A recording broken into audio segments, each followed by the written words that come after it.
So I well and truly declare this little number complete. Never know if things are finished, but it's definitely complete. Everything's stuck on it. Between the last one and this one, there was only one bit to stick on. That kind of aerial thing underneath, but that was all. Anyway, I am always impressed by this aircraft, and the other day I was looking through some books with references to it, and one of the things I hadn't realised is that it was Britain's first full-engine bomber, which is very good. Well done, it. One thing I do remember from reading about it years ago is that the wingspan was reduced so that it would fit into pre-existing hangars. That is such a British way of going about things. It's a lions led by donkeys thing again, isn't it? But poor old donkeys. Gotta feel sorry for them as well sometimes. It really did reduce the quality of this aircraft, but never mind. It was, what was it, sort of designed before the war really, and its prototypes were flying sort of 1939 into 40 before it really went into production. But in that sense, it is a real leap forward in many respects. So, you know, hats off to this one. There's some interesting things that the Stirling got up to. It was obviously famous for things like lifting, tugging, and providing paratroops with transport. But in this book that I've got here, British Aircraft of World War II, John Frayne Turner, there's 2 VCs were won posthumously. Might get time to mention at least one. Flight Sergeant R. Middleton was awarded the VC posthumously for his part in a raid against the Fiat Works in Turin on the 28th of November 1942. 7 Stirlings formed the force. Over the target, a shell struck the cockpit, shattered the windscreen and wounded both pilots. Middleton's right eye was destroyed, and he was also wounded in the body and legs. The Stirling started to go down, but they managed to drop their bombs. Then they set a course for England, facing an Alpine crossing, with most of the crew wounded in a badly damaged aircraft, and without enough fuel. Middleton's wounds worsened, but his aim was to try to reach the English coast. For 8 hours, that's a working day for your average person, for 8 hours he had kept up the Stirling and himself. Nearing the Kent coast, the fuel was virtually gone. He told the crew to bail out. 5 survived, 2 perished. Middleton and the Stirling crashed into the sea off Dymchurch. Another one, Flight Sergeant A. Aaron, was also awarded the VC posthumously for his action in a Stirling on the 12th of August 1943, near the target of Turin. 3 engines were hit. The windscreen was shattered, turrets were put out of action, and other damage sustained. The navigator was killed and others wounded.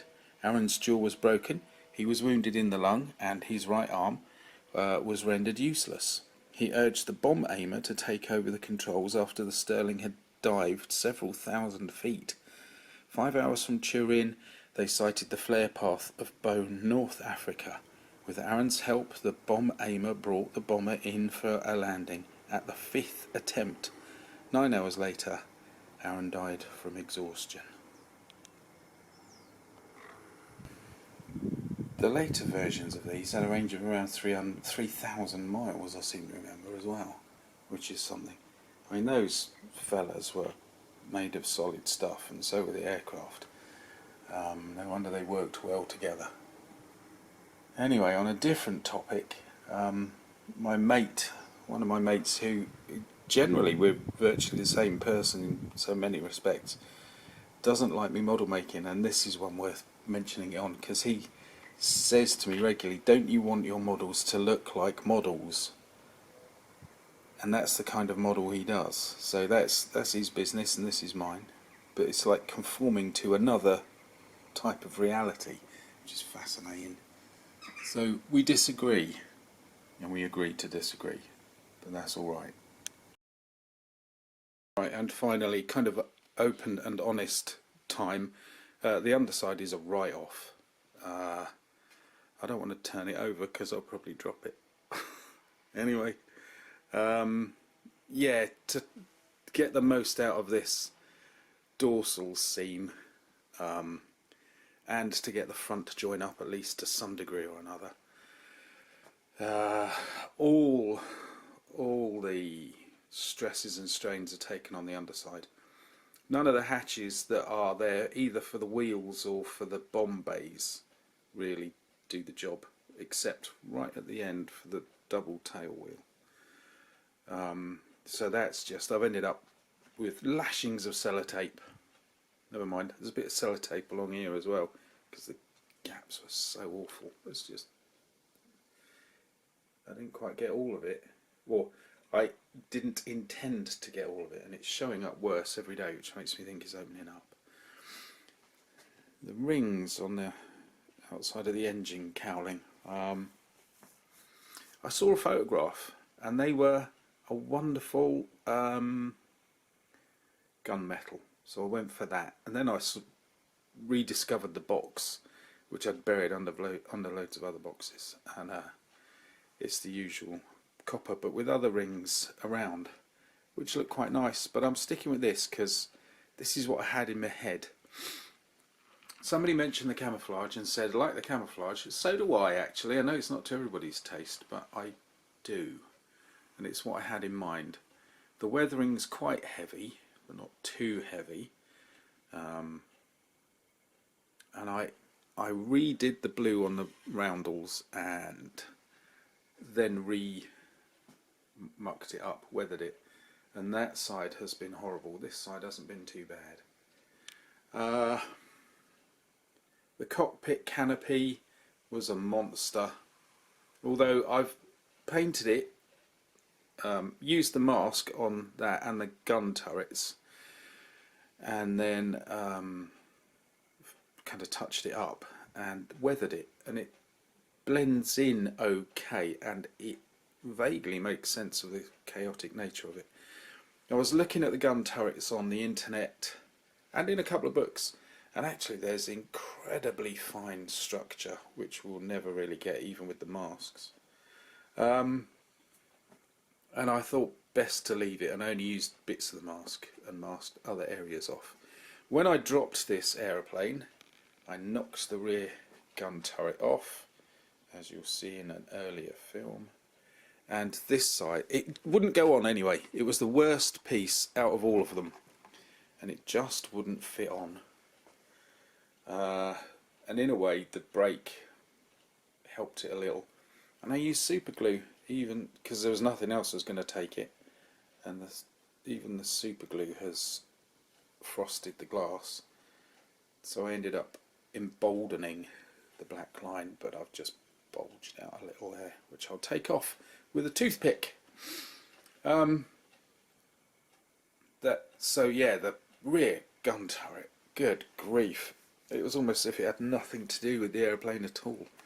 So that was a disaster and a half. And then finally, and you're going to love this, purely by accident, the gun goes up and down.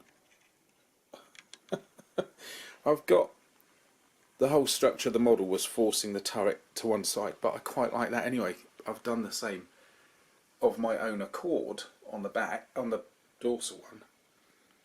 So I always like the turret slightly, well, when I'm in the mood for it. Other times I don't. But today was a day, well not today, this time round, we have that. So they're the main horrors which I have bungled my way through. There was a chap I saw on one of the forums who did one of these, and he must have spent hundreds on metal upgrades and all sorts, and it came out beautifully, and I thought, yeah, that's the route I could end up going down, but I'm trying not to, as I always say, and I've resisted on this. So in closing, and you know what I'm going to say, bad model, great aeroplane. if you get your hands on one of these, and I would advise it because there's so many positives, if you get your hands on one of these, prepare yourselves.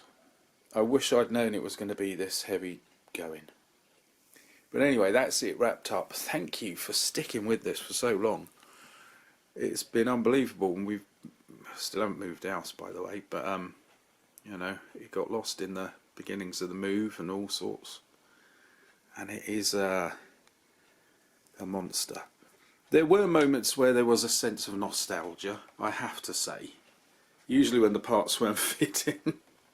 But the frustration, as an older person now with different requirements, the frustration was extraordinary, and that was not nostalgic.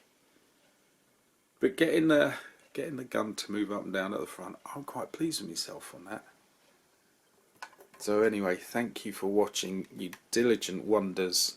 Thank you all the new people who've arrived recently, and there's been loads. I might do a little film to kind of reintroduce myself to the couple of hundred or so who've turned up recently, just to explain why I rarely respond to messages. It's to do with internet, but stuff like that. But anyway, there it is. Really is a gorgeous airplane, isn't it? And don't forget, everybody, I go for aesthetics, not necessarily its firepower, bombing weight and things like that. What we're really doing is looking at beautiful machines in the sky and getting one's hands on them and feeling like one knows them a little bit more inside out by building the model. What a wonderful, wonderful way to spend your day, even when it's going badly. Yeah, see you again soon.